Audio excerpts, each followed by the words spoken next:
Fereste de vampir, fiul dragonului, fine du poitine. Welcome back, horror fans. I'm Leo, and Bootube Breakdowns is here to save your scary movie night. Right off the bat, The Last Voyage of the Demeter scores a 7.6 out of 10, landing it solidly in our Pumpkin King category. But here's the thing. I've already had to perform a blood transfusion on a stowaway to get you this score, and in a few minutes, I'll show you exactly why this film earned its rating. If you disagree with my score at the end of the video, be sure to let me know how much you want to be tied to a ship's mast before bursting into flames, and then be sure to like, share, and subscribe about it in the comment section.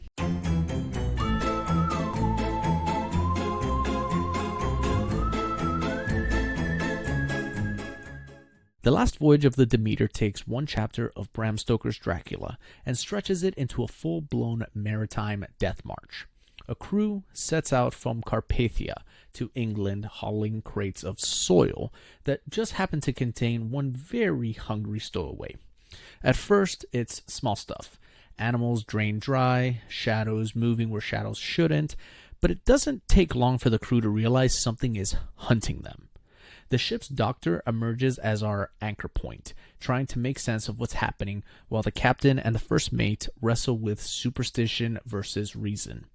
Dracula isn't the suave aristocrat here. He's a feral, bat-like predator, stalking the Demeter like a shark waiting for the kill. One by one, the sailors are picked off, leaving the ship a floating graveyard. Paranoia festers, mutiny brews, and hope becomes laughable. By the time the Demeter limps into England, the outcome is already written. The crew is gone, the captain chained to the wheel, and the monster has slipped into the night. It's not a story of survival, but inevitability. Every man aboard was dead the second the anchor lifted.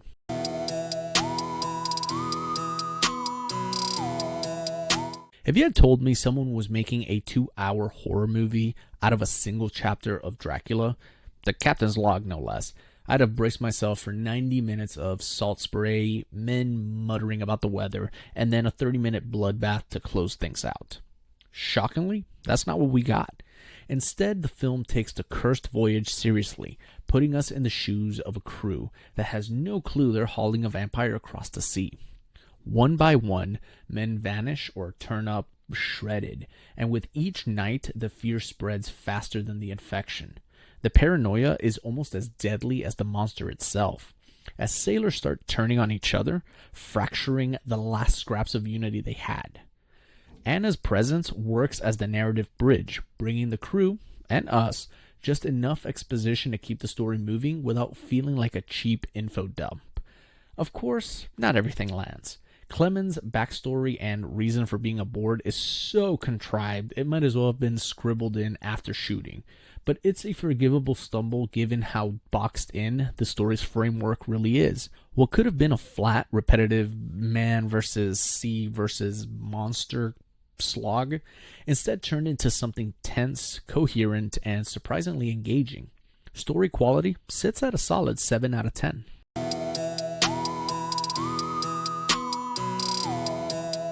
The pacing here works better than it has any right to. A movie like this could have easily gone the lazy route, spend an hour and a half on exposition, let the crew ramble about the sea, then finally unleash a bloodbath in the last act. Thankfully, that's not what we got. Instead, it's structured like an actual voyage. You load the cargo, bad idea by the way, set sail, plot your course, eat with the crew, trade stories about your cut of the profits, and then slowly but surely, people start disappearing. The transition from we're a working crew to we're prey for something we can't understand feels organic, and once the killings begin, the movie doesn't waste time meandering. The build is steady, deliberate, and never stalls out, each death tightening the noose and raising the stakes. I never found myself bored, and more importantly, I was never confused about what was happening or why. Sure, there's a couple of moments that could have been trimmed, but nothing that derails the flow. For what could have easily been a slog, the film kept itself sharp and engaging. Pacing lends a strong 9 out of 10.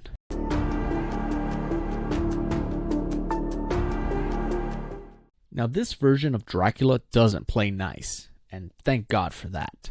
Most vampire movies pick one of two lanes. Lane 1, you have the monsters in human skin, basically blood-sucking zombies with fangs. Lane 2, humans in monster bodies, grotesque creatures with intelligence lurking under the deformity.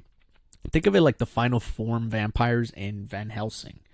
This movie said screw both and gave us a monster in monster form.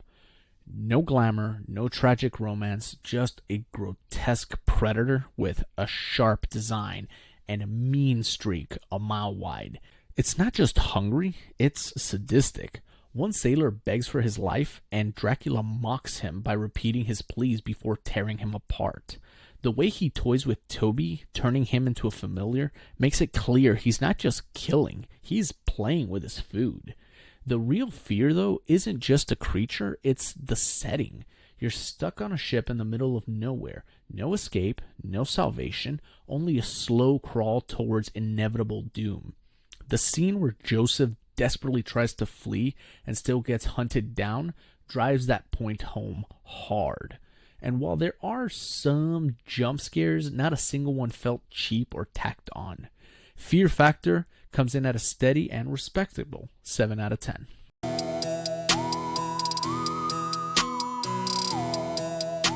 Strip away the prestige talk, and The Last Voyage of the Demeter is basically Pirates of the Caribbean with a vampire infestation. And it works. It balances seafaring adventure with genuine horror, never leaning too hard in any one direction. Survival is the core here, to get to shore before Dracula eats everyone. That's it.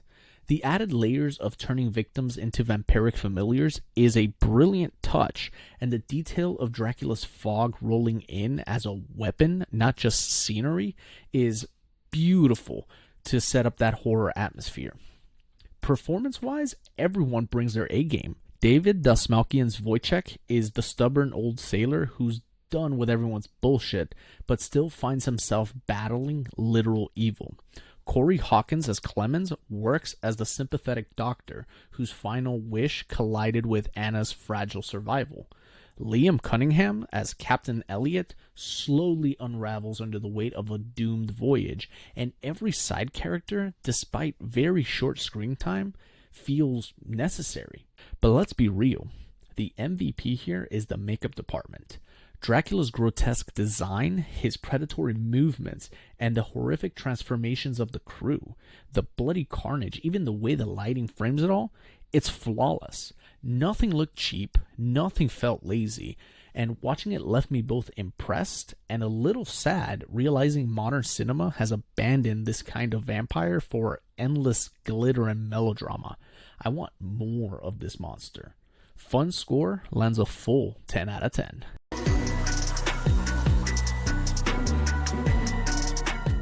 The ending for this story was never really a mystery. Anyone who's cracked open Dracula knows it ends with a shipwreck and Dracula winning. And yes, I know my audience can't read, but I love you guys either way. Within those strict boundaries, the ending actually works. Anna going up in flames after turning vamp is cliche, sure, and it raises the awkward question of why she resisted Dracula's control when every other sailor folded like wet paper. Doesn't matter, moving on. Clemens survives, of course, because we need someone to take the random civilian turned vampire hunter career path. The final standoff has Dracula disguised as a man, smirking and mocking Clemens before vanishing into the shadows. It's as by the numbers as horror gets. Swap in Abraham Lincoln Vampire Hunter and you'd barely notice the difference. And the movie knows it. It doesn't posture, doesn't pretend to be deeper than it is, and sometimes that restraint is refreshing. It's not good, it's not bad, it's just serviceable. Ending gets a 5 out of 10.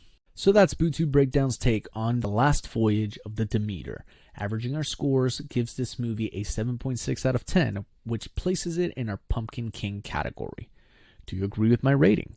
Scream your score in the comments and tell me what horror flick I should gut next. If this saved your spooky vibes, smash that like, share with your horror crew, hit that notification bell, and subscribe to Bootube Breakdowns for more killer verdicts.